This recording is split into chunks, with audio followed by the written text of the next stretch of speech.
Okay, hello everybody. I hope you can hear me fine. My name is Joe Zietsman. I'm the director of Carte, and I'm also assistant agency director at TTI, responsible for strategic planning. And it's my great honor and pleasure to welcome each and every one of you to the second Transportation, Air Quality and Health Symposium. Many of you attended the first symposium in Austin, Texas, and you can all remember we had a great event there.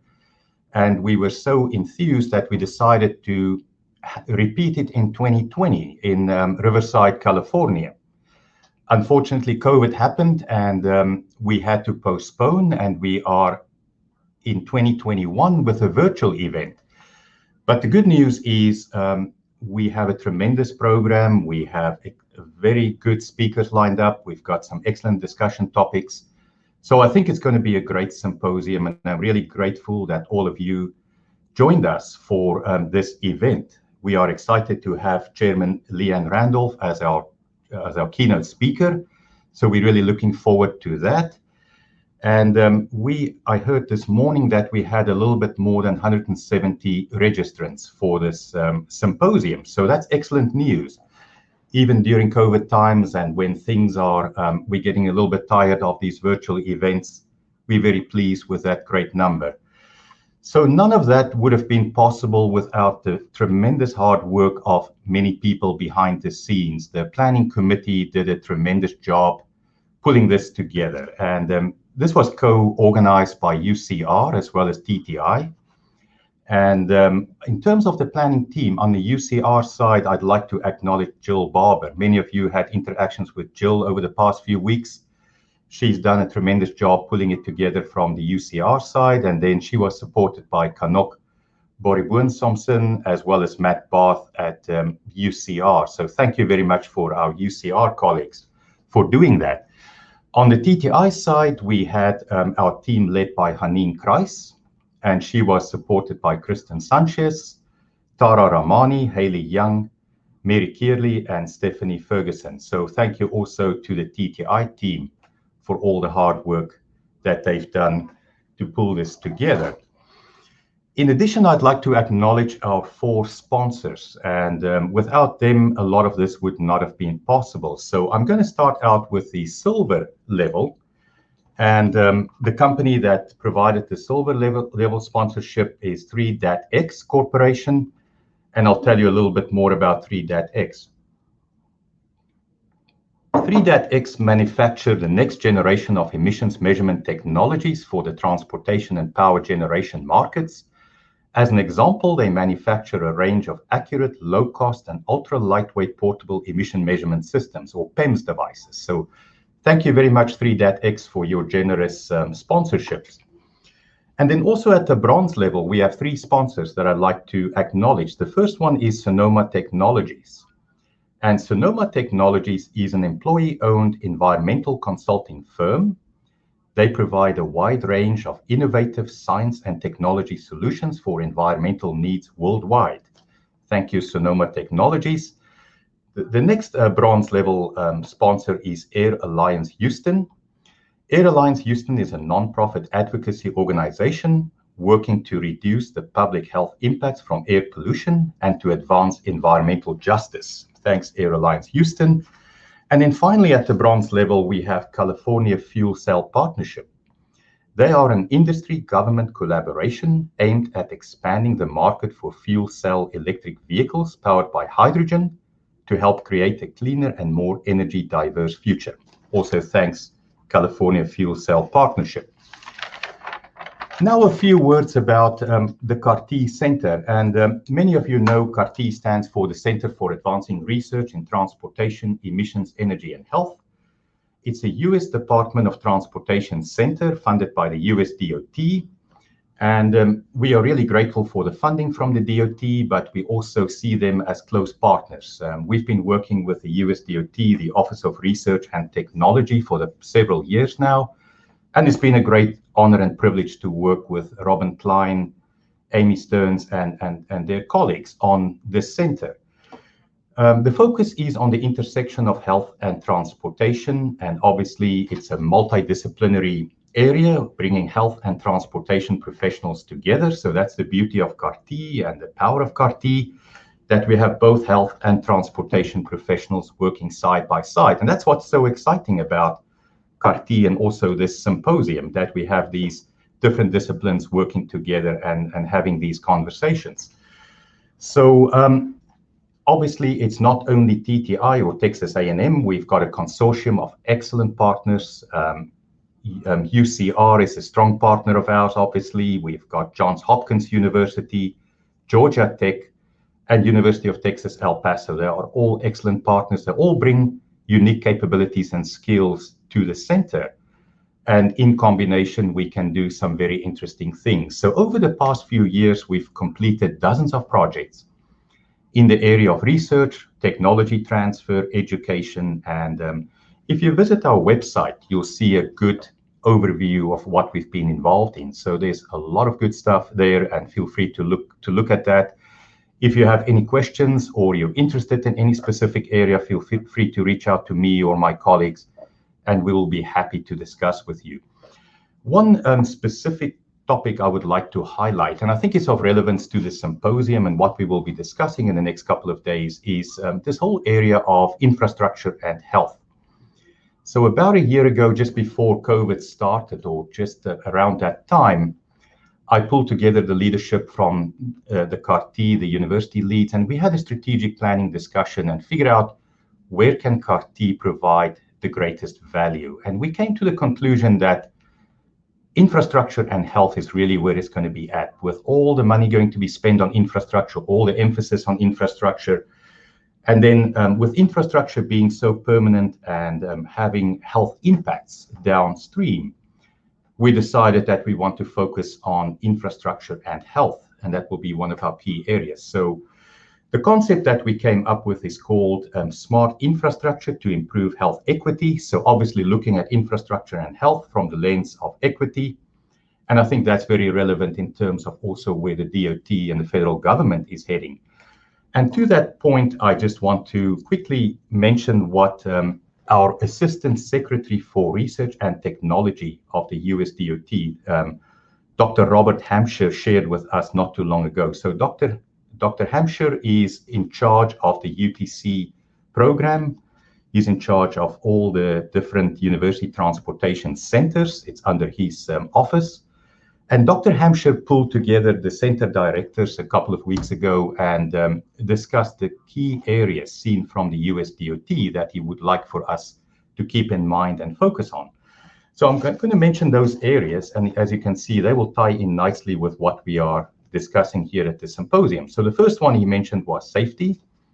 Number 2, economic growth. 3, equity. Number 4, climate solutions. And number 5, transformation. So those are all big areas and big topics. And then he spent quite a bit of time talking about COVID and health. And then finally, infrastructure, both physical and social infrastructure. So all those topics really tie in well with where Carte is heading and also what we will be discussing during this symposium. And finally, speaking of COVID, I think I would be remiss if I don't make a comment about COVID, since this is a health and transportation center. Our partners at Johns Hopkins, they collect all the COVID data, as you know, and they are putting that all together. And this morning I went and had a look and see what the numbers tell us. So in the United States, we are close to 600,000 deaths as a result of COVID, and globally the number is 3.4 million. So those are sobering numbers. And obviously this is a health and transportation center, so we would like to think that we can actually have a positive contribution in that regard. And transportation is often viewed as a disease vector, in other words, part of the problem. But I think in the discussions for over the next couple of days, we can also focus, obviously, at transportation as part of the solution. How can transportation be handled better in the future, that a pandemic like COVID doesn't spread as fast and as aggressively and as quickly as it did? So on that note, I'd like to close my remarks and turn it over to my friend and colleague at UCR, Matt Barth. He's the director at CSERT, and he's also the co-chair of the symposium. And it's my great honor to turn it over to Matt, who will make some remarks and turn it over to the keynote. Thank you, Matt.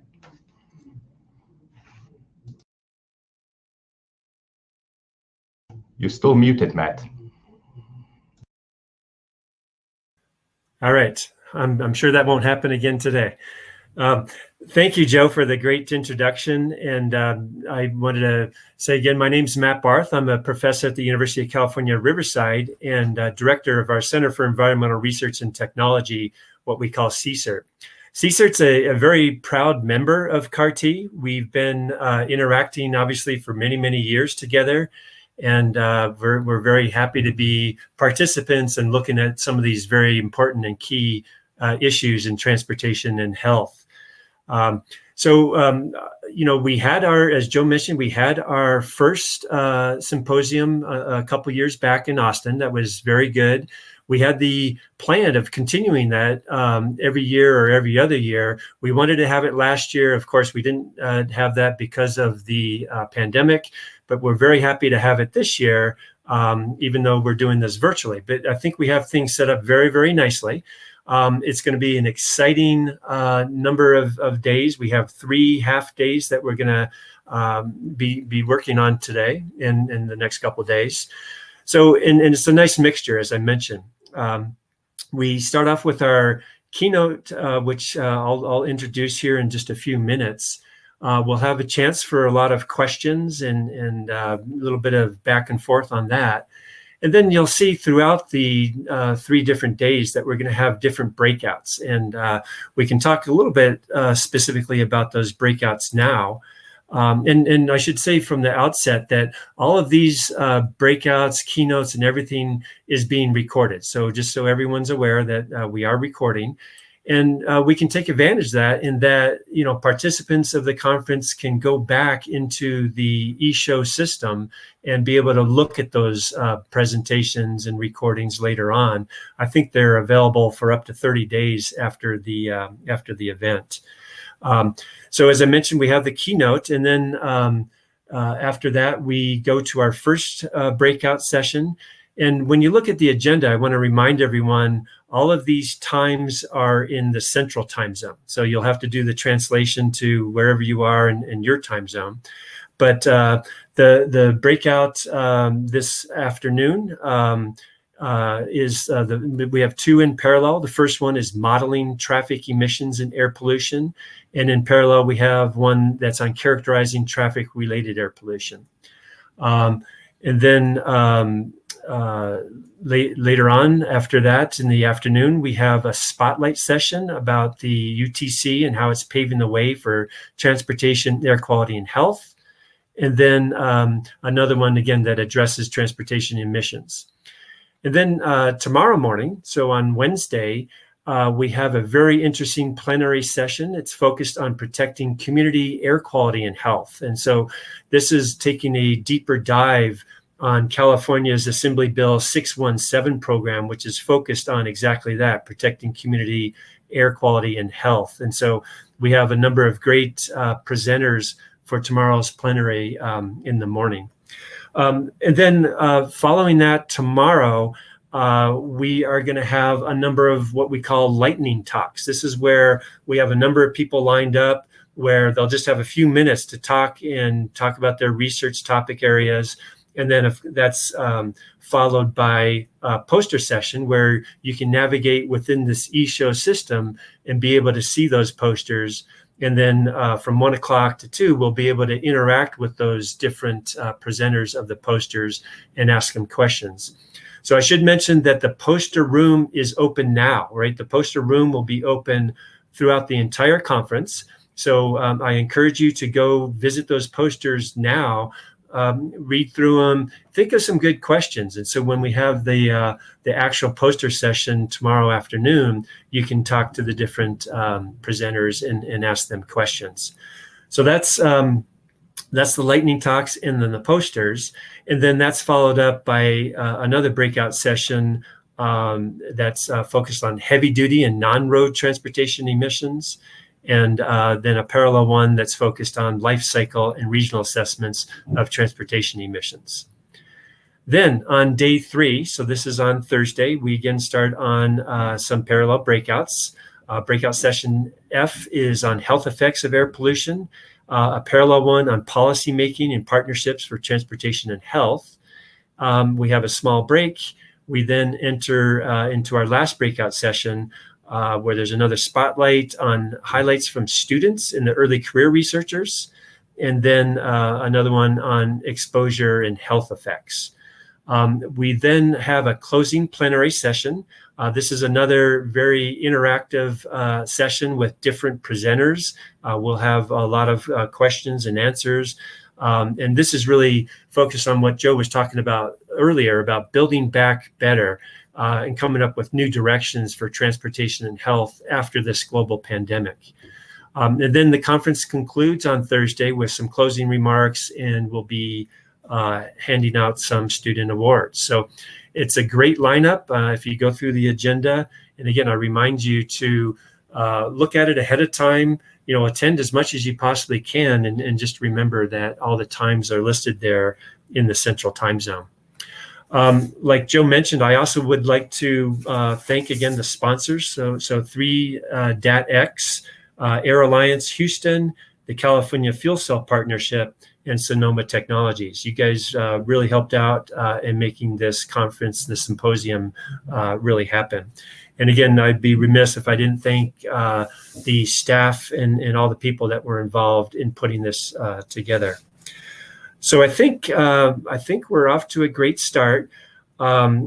Just to keep on schedule, I think what we're going to do is we're going to wait till the top of the hour to introduce the keynote, and then have the keynote speaker take it away from them. So that'll be 9 o'clock Pacific, 11 o'clock Central. So we will take a break now for approximately 8 minutes. That'll allow you to get up, get some coffee and anything else, and we'll be back live here at the top of the hour. So again, thank you everyone for joining. It's going to be an exciting symposium.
Hey, Matt, can you hear me?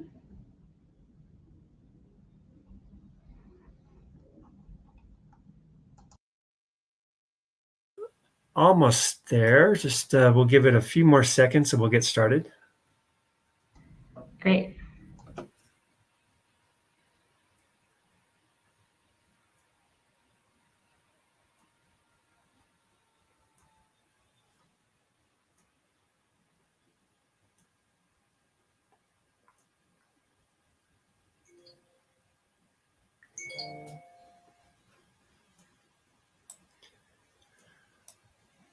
Okay, well, welcome back, everyone.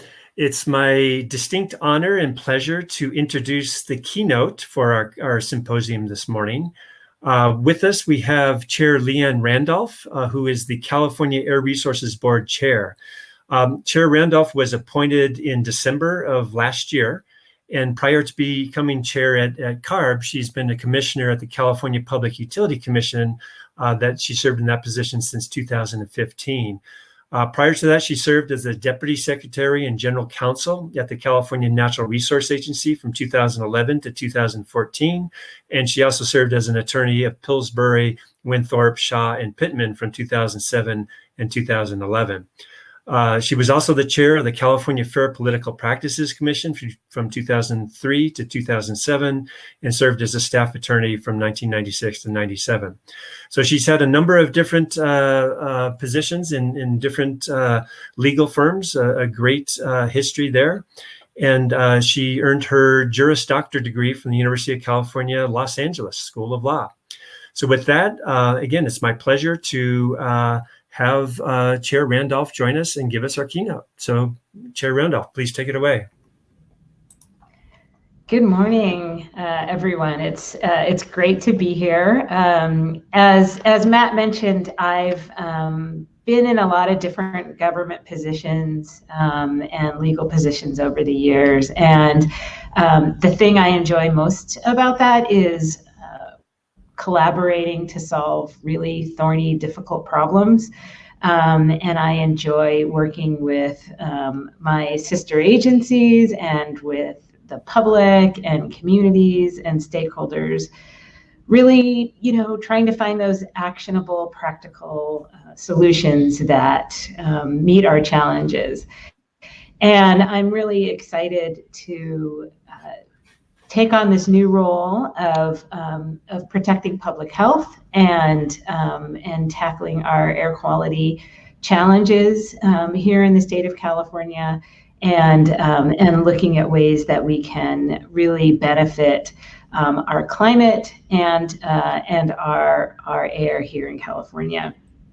So I'm going to spend a few minutes kind of talking a little bit about CARB and sort of some of our history, some of our focus, some of what we're working on over the next year. So this may be familiar to some of you, but hopefully it'll be interesting to kind of hear the update of what we're doing right now.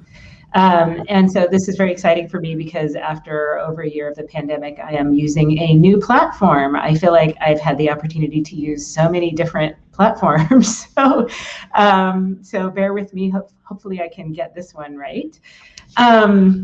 Okay, so as I mentioned, I'm going to be talking about challenges and opportunities at CARB in protecting public health and community air quality. So as many of you know, our mission is to lead California's fight against air pollution and climate change. We protect public health, we promote environmental justice, social equity, and sustainable communities. And we promote clean, energy efficient fuels and technology.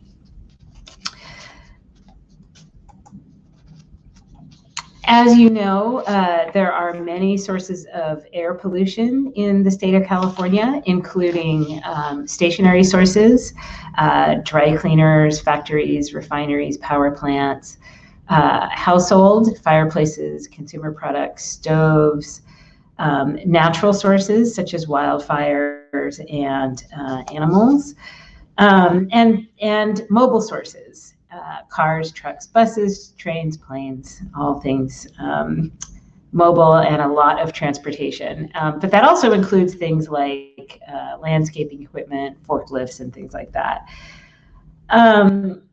CARB is part of a three-tiered system for addressing air quality. The US EPA sets the national health-based air quality standards and emission standards.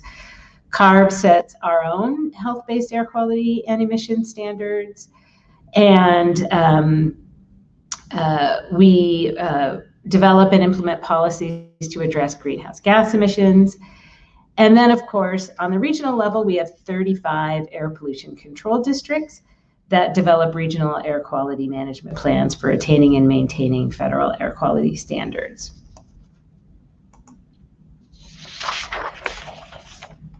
Okay, so our path to clean air really has a lot of key components. Strong science, critically important. Understanding the research and understanding the right solutions for our problems. We have a lot of technical expertise. We have an evidence-based approach, and we really ground our policies in science. We also engage the public, work with communities, work with stakeholders to develop our rules and our regulations. We enforce those rules and regulations vigorously. We've had a lot of high-profile successes in identifying companies that were skirting the rules and emitting more than they should have been. And we have held their feet to the fire and have achieved significant settlements to advance clean transportation technologies in the state.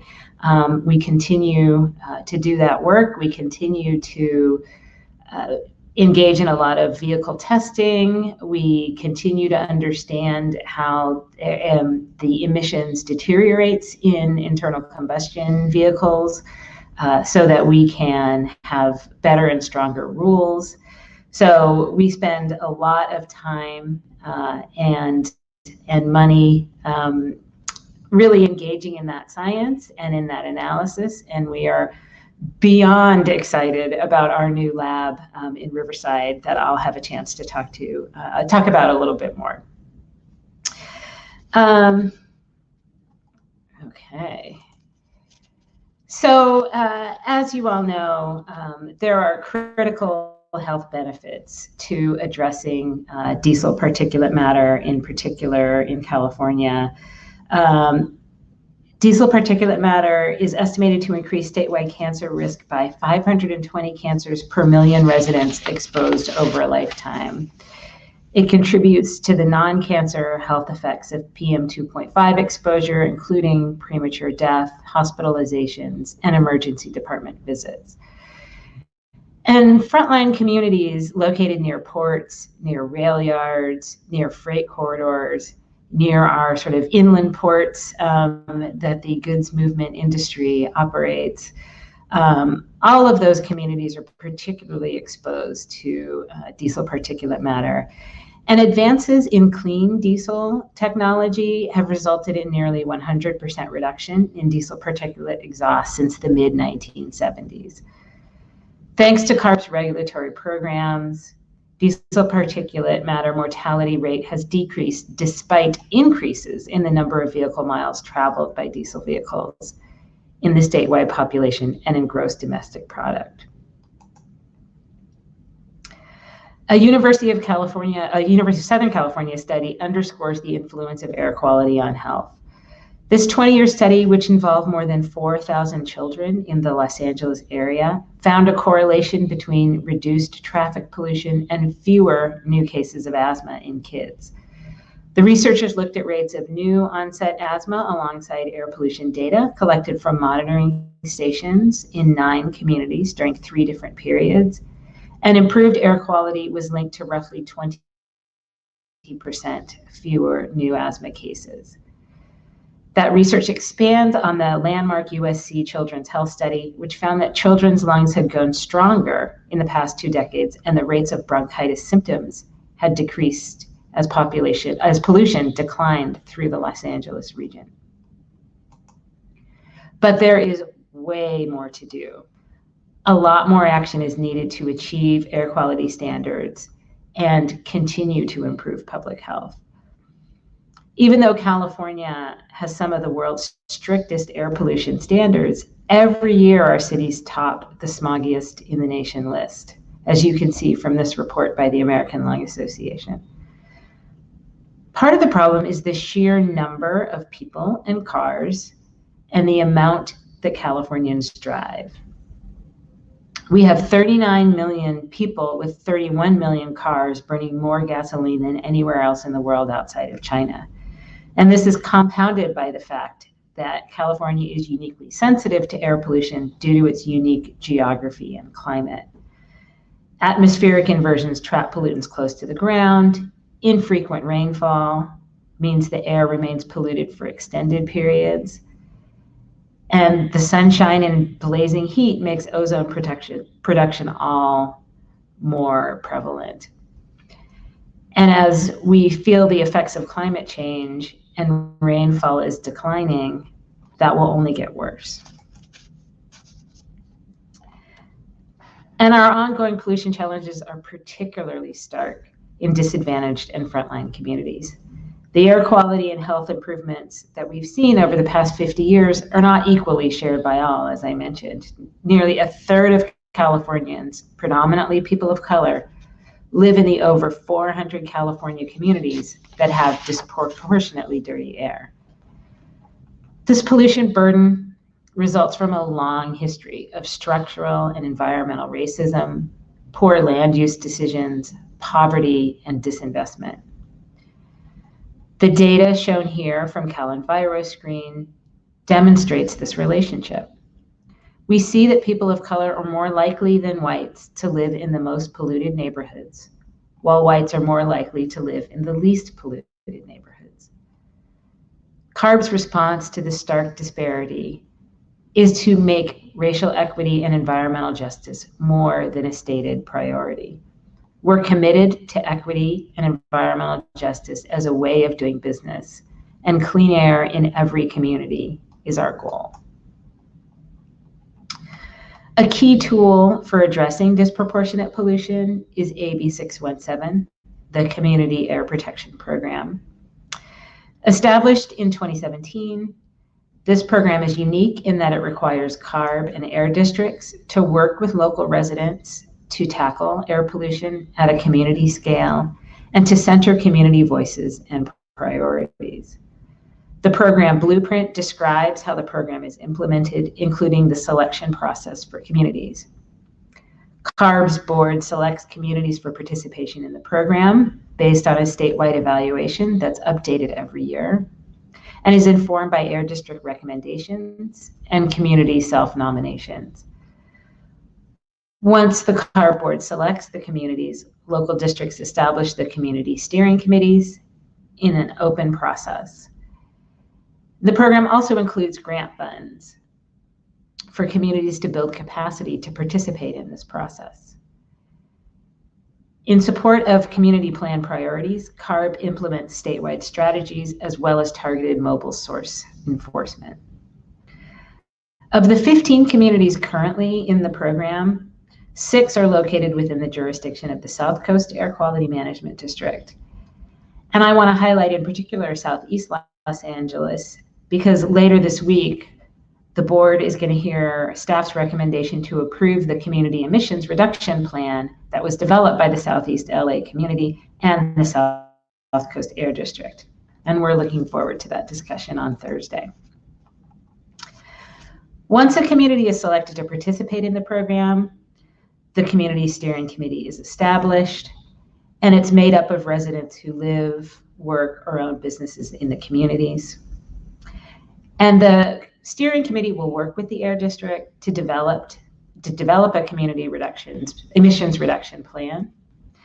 And I've shared some photos here of community steering committees back when we were able to meet in person, and some of the work that these communities engage in having these conversations.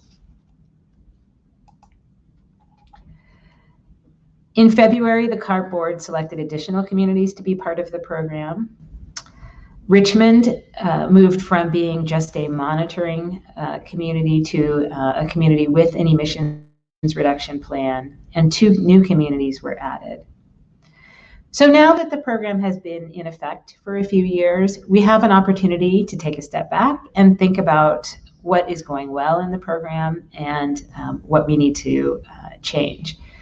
We're updating the blueprint to better reflect the community perspectives and experiences gained in those first few years. That blueprint, as I mentioned, is really important. It guides the process for community identification and selections. It sets out what should be in an emissions reduction plan, and it commits CARB to statewide strategies to support the program goals. At the same time, we're working to apply practices and approaches developed in selected communities in other disproportionately impacted communities across the state. This program is challenging because there are never enough resources to select all of the communities that are experiencing these impacts. So we need to be thinking about ways that we can scale the solutions that are developed in the selected communities and share them with other communities that are eligible for selection, but we're not able to finish the process. So we really need to be thinking about this as an opportunity to build solutions and make sure we share and provide those solutions in other locations. Okay, let's talk about transportation.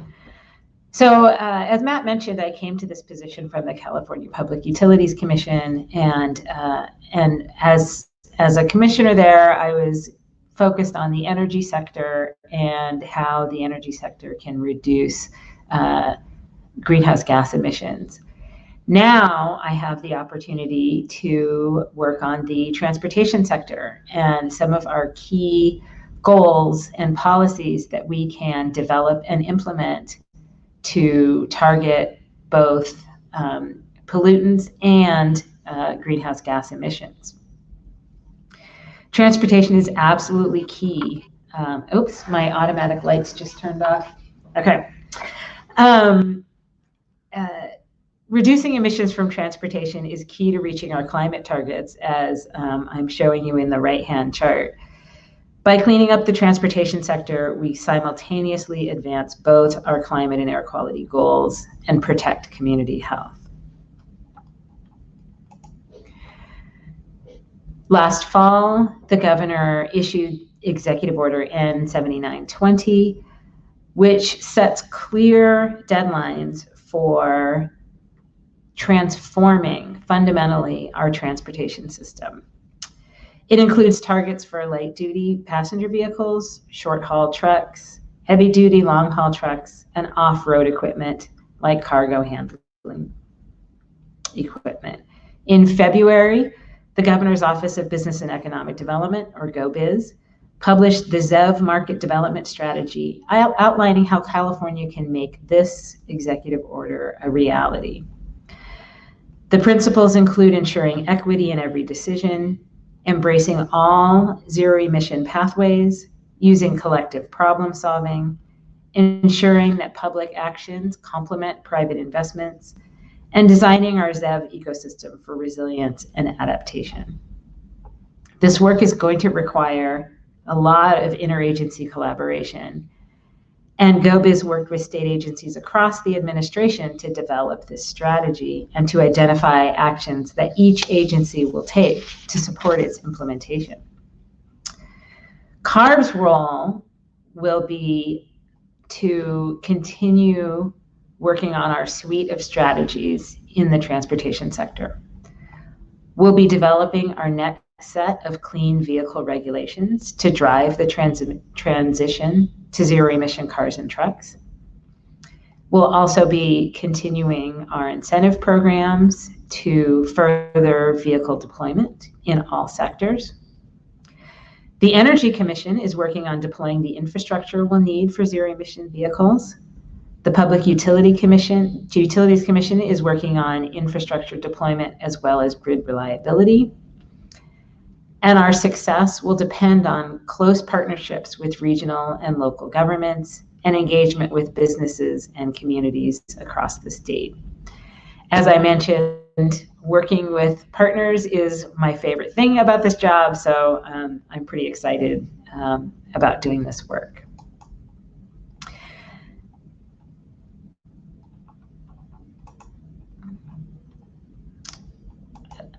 Okay, regulatory action.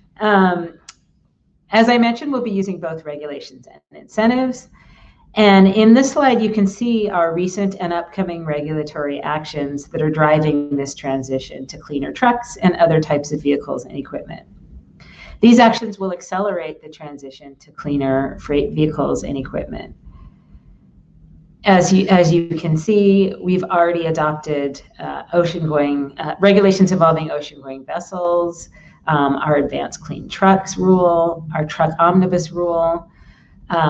We are working on a truck inspection and maintenance rule so that, as I mentioned earlier, we can really deploy those important strategies around making sure that these vehicles are in compliance and are not emitting more than they should be in their actual life on the road. We continue to work on adopting a zero-emission transport refrigeration unit regulation for trucks, and the Advanced Clean Fleets rule that the board will be considering later this year is another critical strategy. And we're working on rulemakings around locomotives, forklifts, and commercial hovercraft. So we have a lot of regulatory action that we are taking. In addition, we have numerous clean transportation incentives.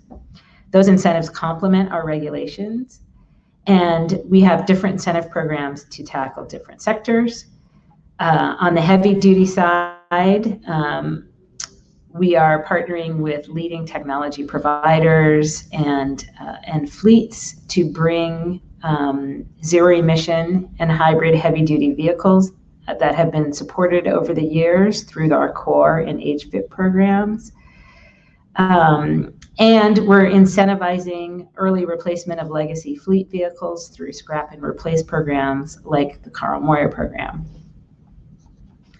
Many of our programs use incentives to help promote equity, to help families get into cleaner cars, and to help low and middle income residents purchase new vehicles.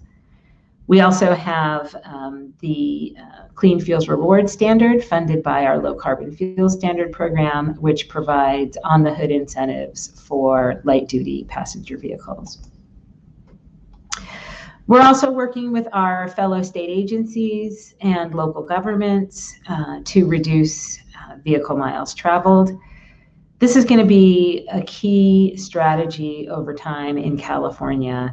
As I mentioned earlier in my presentation, we just drive way too much in this state. So we need to integrate land use and transportation planning to meet our greenhouse gas emission goals. We have been involved in the Sustainable Communities and Climate Protection Act, which requires metropolitan planning organizations to develop sustainable community strategies as part of their regional transportation plans. We continue to work on that program with both our sister agencies and metropolitan planning organizations. And as part of the upcoming update to the scoping plan, the climate change scoping plan, will build on these important efforts by convening an interagency process to further identify steps the state can take to reduce VMT. As we move ahead with all of these programs and initiatives, we're very excited that our work is going to be supported by our new Southern California headquarters in Riverside. UC Davis donated the land for the Mary D. Nichols campus in Southern California. And it will include state-of-the-art laboratory capabilities to support our testing and emissions control work. Part of the goal for the new headquarters is to really cultivate a strong and diverse workforce that really reflects California. We've developed a memorandum of understanding with the Riverside Unified School District, Riverside Community College District, and UC Riverside. Those partnerships will really strengthen our work and nurture the next generation to engage in climate and environmental work and tackle these thorny problems. So we have a lot of work ahead of us. We have a lot of promise and possibilities to be hopeful for. And I'm looking forward to having our discussion this morning. Well, great. Thank you very much, Chair Randolph.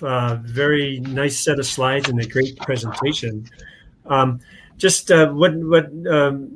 I'm looking around for the little clap hands thing, but we'll go ahead and say thank you at this point. But we also want to chat a little bit too about a lot of the different things that CARB is working on and some future activities as well. So if it's okay, we can talk for 10, 15 minutes and then also open it up to the audience, where the audience, if you have questions for Chair Randolph, you can put it into the Q&A section of the e-show system that we have here. So just go ahead and type those in. I'll be able to read those and present those to our presenter. But let me start off. You covered a lot of great material there in all the different things that you mentioned. Let's go back to the Community Air Protection Program. So I think this is a great, very unique program, Assembly Bill 617 as it's known. And you mentioned that, we're doing this and deploying this throughout some communities throughout California. And it's been in place now for a couple of years.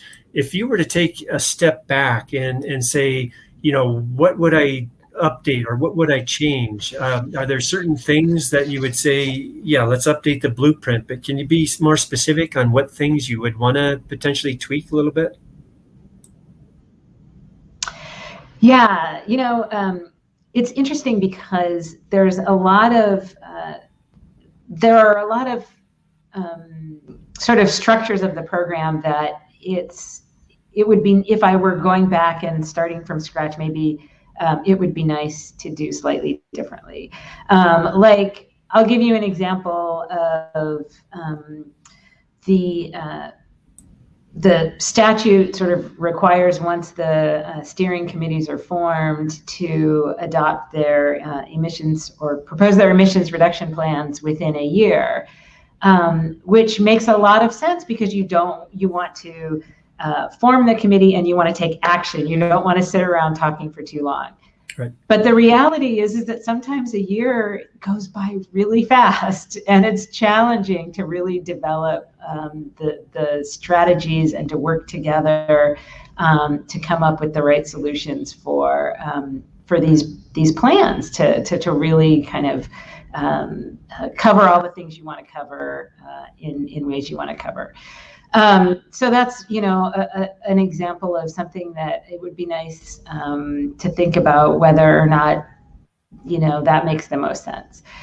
But there are also a lot of opportunities to identify things that work well. For instance, sort of the advent of lower cost air monitoring equipment sort of gives us a great opportunity to collect more data and to really allow the community to engage in where they want the data to be collected. So if you think about something like the Imperial Air Quality Monitoring Project, which was very community focused and served as a model for community monitoring plans in 617, having that sort of ability to directly fund and promote these plans that are developed by the communities themselves, I think is a huge step forward. Yeah, no, that's great. You mentioned the community air monitoring. So we're aware of many different programs throughout the state. I think this is a great opportunity. It's sort of the citizen scientist sort of approach where people can use these air quality monitors and contribute to the data set. Maybe it's a little bit too early, but we have CARB that's helping promote that. The local air quality management districts, universities have systems as well. How do we put all these data together? Is it make sense to centralize this and use the data for the state and even beyond? I think that makes a lot of sense. I think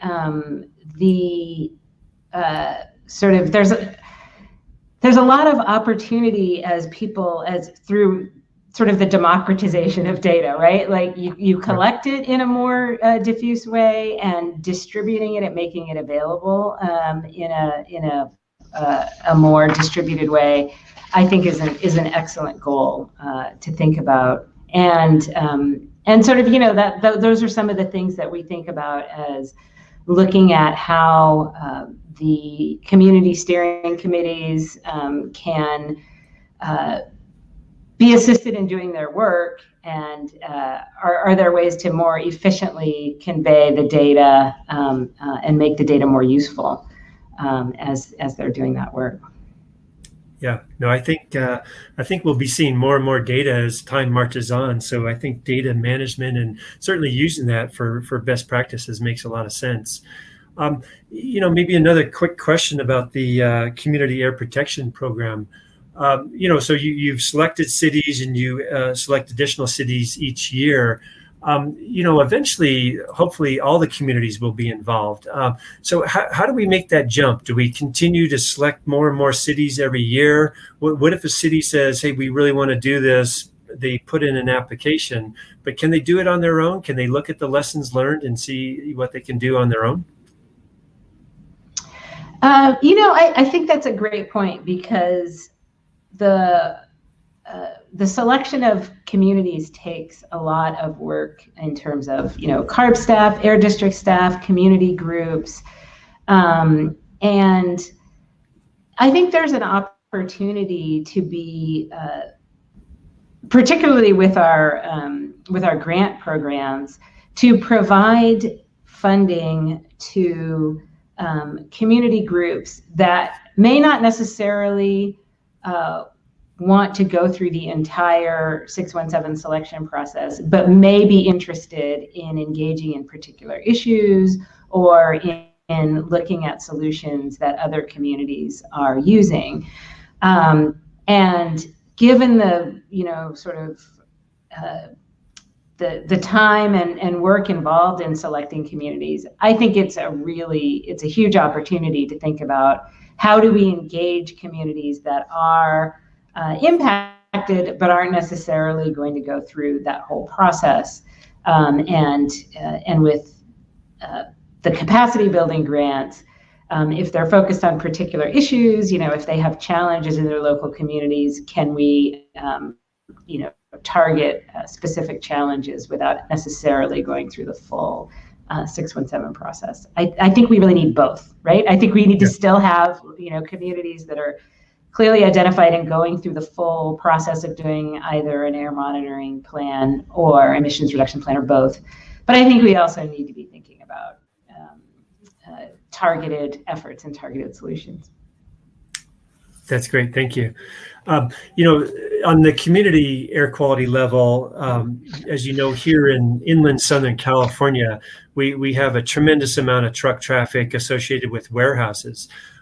As you know, the South Coast Air Quality Management District just passed a new, exciting indirect source rule, which basically is looking at the air pollution that's associated with warehouses and activities around that. So I wonder if you can say a few words. I know it's a South Coast AQMD rule, but I wonder what your thoughts are in terms of how important is this rule? What's the potential for doing this in other places? And what's the importance from the public health perspective? Yeah, I think it's a very important rule, and CARB sent a letter of support for the rule, and we also engaged the Attorney General's office to issue an opinion that it was within the jurisdiction of the board to do an indirect source rule, because there are some who argue that it's effectively a mobile source rule and is therefore within CARB's jurisdiction. And we said, no, we think it is perfectly fine for the district to do an indirect source rule. So I think those kind of really actionable solutions to target the impact of the stationary activity, I think are a great step forward, and I know they're one of many that exist, and hopefully other indirect source rules will be developed in the future, because I really think it's an important tool to directly hone in on those impacts. Yeah, no, that's great. I think the different options that a warehouse owner could select from makes a lot of sense. It gives them a lot of options on how to tackle the problem. I think, as time marches on, hopefully we can keep, think about additional options beyond the ones that are just listed to date. So I think that's an important part of the regulation. Wanted to switch gears real quickly back to all the different things that are going on with zero emission vehicle deployment, right? So we obviously have seen it at the light duty level. In many ways, that's more or less, on its way. And of course, medium and heavy duty is a lot bigger challenge. You mentioned different pilot programs that are ongoing. But maybe you can say a few more words about not just the vehicles, but the infrastructure requirements, and especially coming from the CPUC, we have to put in an equal amount of effort, I think, on providing the infrastructure and all the other elements that support that. So I wonder if you can say a few words about infrastructure. Yeah, absolutely. We really have to tackle both, and the infrastructure part is the more complicated part because it involves so many more players, right? Like you have a manufacturer and you have a purchaser of the vehicle, and okay, you're good. But with infrastructure, particularly in the industrial and commercial spaces, you're trying to work with companies who may be tenants. They may not own their warehouse. Or if they own it, they may not be anticipating that they're going to upgrade the electrical service, and so a truck manufacturer may start a conversation with a potential buyer and realize, oh, you're going to need a significant upgrade, and we're going to have to tackle that. You need to be thinking about duty cycles. You need to be thinking about locations of chargings.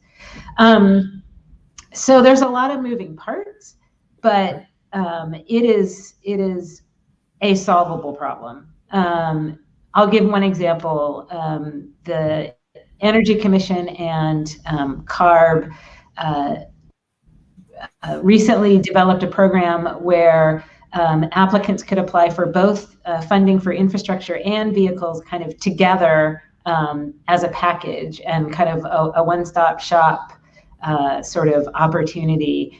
And we've so far deployed 50 drayage trucks under that program, and we're just getting started to allow for a little bit more of an easier, streamlined process. And then thinking also about the grid needs, the resiliency, all of that are important pieces, and there are conversations that go on almost on a daily basis amongst the energy agencies to make sure that we're all working together to do this. I always tell people this story that one of the light duty charging company reps gave me the perfect analogy, which is charging in vehicles is not chicken and egg. It's peanut butter and jelly. They all have to be sort of spread out at the same time so that they're there to be used. And we're working hard on making sure that happens. Yeah, no, that's great. And obviously it involves a lot of partnerships with other agencies. So we're getting some good questions here in the Q&A, and we'll get to that here in just a moment. But I maybe one sort of last question from the fireside chat perspective, and that's really, commenting on the interaction between the California Air Resources Board and the federal government, and particularly with the US EPA. So how is that interaction now? We have a new federal administration. There's obviously a lot of activities at the EPA, but how would you characterize the discussions between CARB and EPA? What are some things, lessons learned? Which way is information flowing? I'm sure it's both ways, but maybe you can comment a little bit on that relationship. Yeah, we have definitely been in close communication with the federal government. It was so wonderful on Inauguration Day to see executive orders coming out of the Biden administration, committing to moving forward on giving us back our Clean Air Act waiver, and taking a look at fixing the rules that the Trump administration tossed aside. So we are definitely working very closely with them, and we're not only pushing to talk about what's next with light duty vehicles, but we're really every time I talk to them, I sort of and heavy duty vehicles. So you guys thinking about that? So making sure that stays on their radar. They recently announced some work around refrigerants, which is pretty exciting. So I think there's some huge opportunities. And then, of course, as you or Joe mentioned in your opening comments, infrastructure is a big word right now. We're very hopeful that as that discussion continues in Washington and that bill hopefully will succeed in some version, that we will be able to see some of those investments that really create jobs and result in the deployment that we need for our zero emission future. Great. Yeah, thank you. Let's switch now to a few questions that are coming in, and maybe this first one that kind of relates to what you just talked about between the relationship of CARB and the federal government. This is from Alberto Ayala. So what is your expectation for the role that our new federal government for helping California advance our clean air and climate agenda?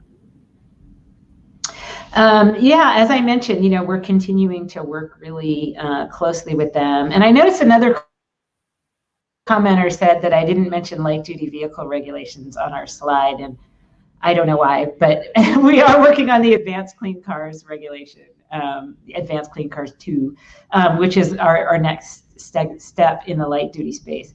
And that's an area where we really have been talking a lot with the federal government, because they have to figure out what they're going to do in rolling back the Trump era rules and figuring out how we get back some of the stringency that we lost during that time, and how can we set a new path and catch up. And so we're thinking about that in our light duty space as well. So there's a lot of discussion going on there. So that's an example of some key federal coordination. Great. All right. Thank you. Looking down the list of questions, there was a question about electric ferries. So has California looked into using electric ferries in coastal California to reduce greenhouse gas emissions and traffic congestion? Yes. So we do have regulations that we're developing related to ferries, and working on structuring that. I had a really great conversation with WITA, which is the entity that runs the ferries up in the San Francisco Bay, and they have one I think, one electric ferry, and are working on more. And so it's been really good to get some information from them as we sort of look at the landscape of what's available on the market and where we see that market going, and trying to set up a regulatory structure that will move the ferry sector to zero emission. So we're super excited about that and continuing to work on that regulatory path. Okay, that sounds great. I noticed in your presentation too that you have plans to address locomotive emissions. I always thought that was a federal level regulatory process. How is CARB going to play a role with that? Well, that is a good question. And so, there are some, our argument would be, and I'm not sure that the railroads would necessarily agree with us, but our argument is that we do have some authority over some of these locomotives that are in state, and that we have the opportunity to enact regulatory measures related to them. We've had, I think, one workshop, maybe two, about this already. There is definitely some arguing back and forth about where our authority, how far it can extend, and what we can do. So I think those are really important conversations to have, because as our vehicle sector gets cleaner, those federal sources just become all that much more critical. Things like locomotives, things like aviation, it just becomes a larger percentage of the impacts that we see in California. And so we really need to be thinking about what our options are. Right. No, that's good.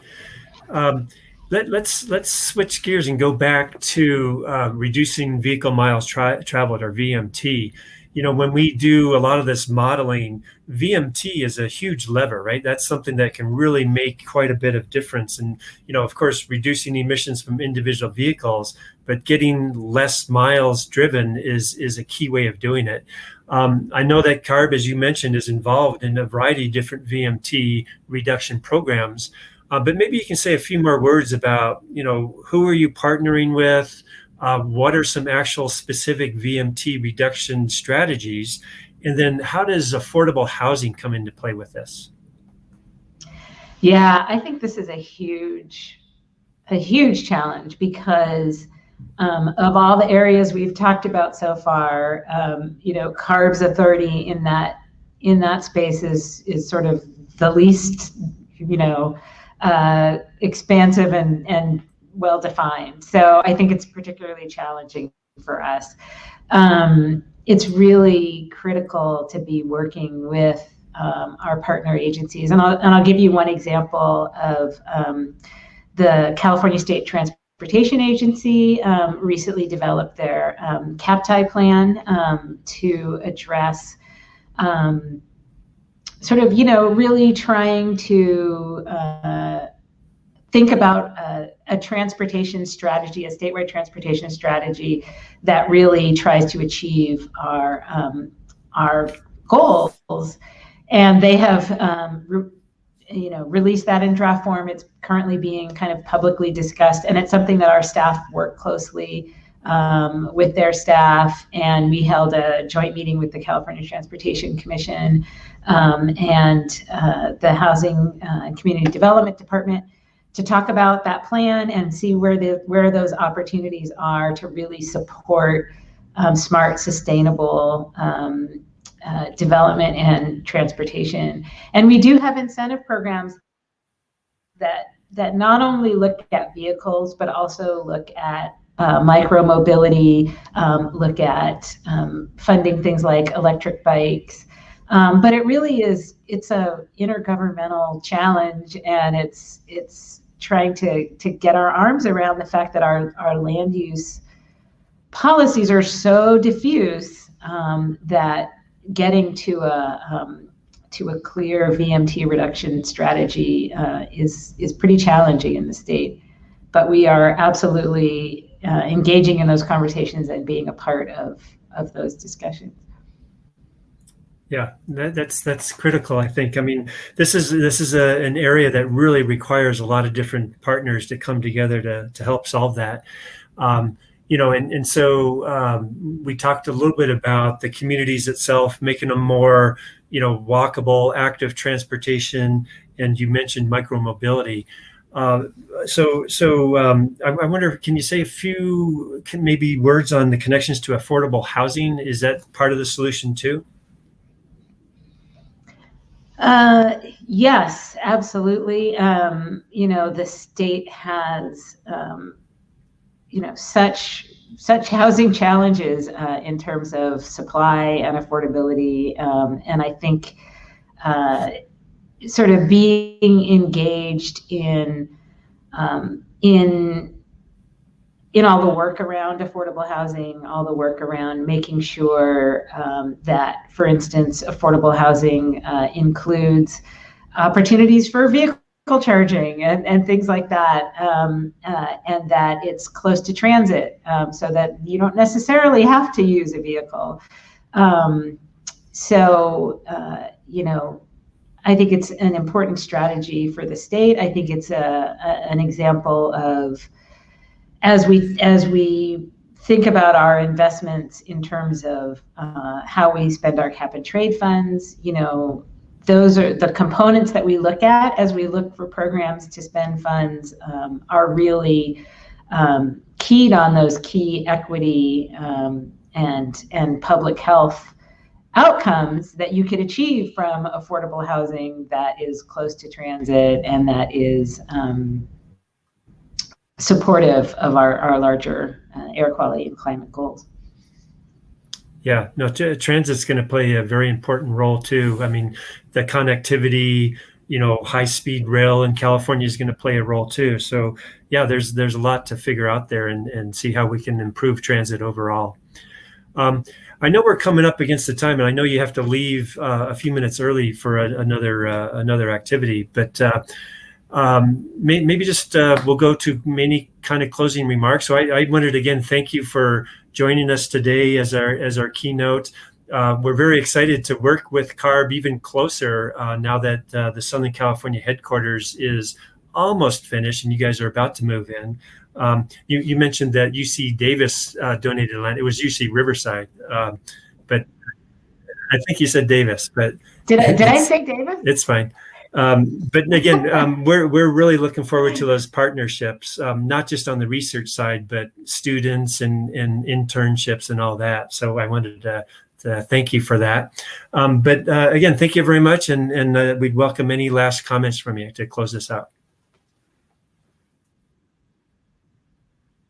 No, I just want to thank you for the opportunity to talk about these issues. As I mentioned, this is kind of the first role I've had that's really targeted to public health, and it's been pretty exciting and interesting learning all of the challenges we have and the opportunities we have to really make significant progress, and kind of bringing that vision of a cleaner future to life, and seeing, I had a chance to meet with one of the truck manufacturers and ride in one of those, very large electric trucks, and just the experience is just so different than the old diesel trucks. It's kind of exciting in terms of seeing that future, kind of unfold in front of us as we do this work. So I really appreciate the opportunity to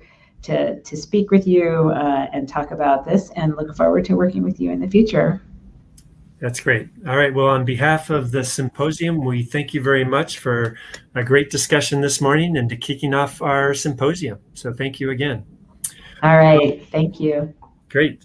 So at this point, we go to break until 12:15 Central. That's 10:15 Pacific. And again, you can translate to whatever time zone you're in. So again, we'll have that break, and then we'll start up the first breakout session at 12:15 Central. So thanks, everyone.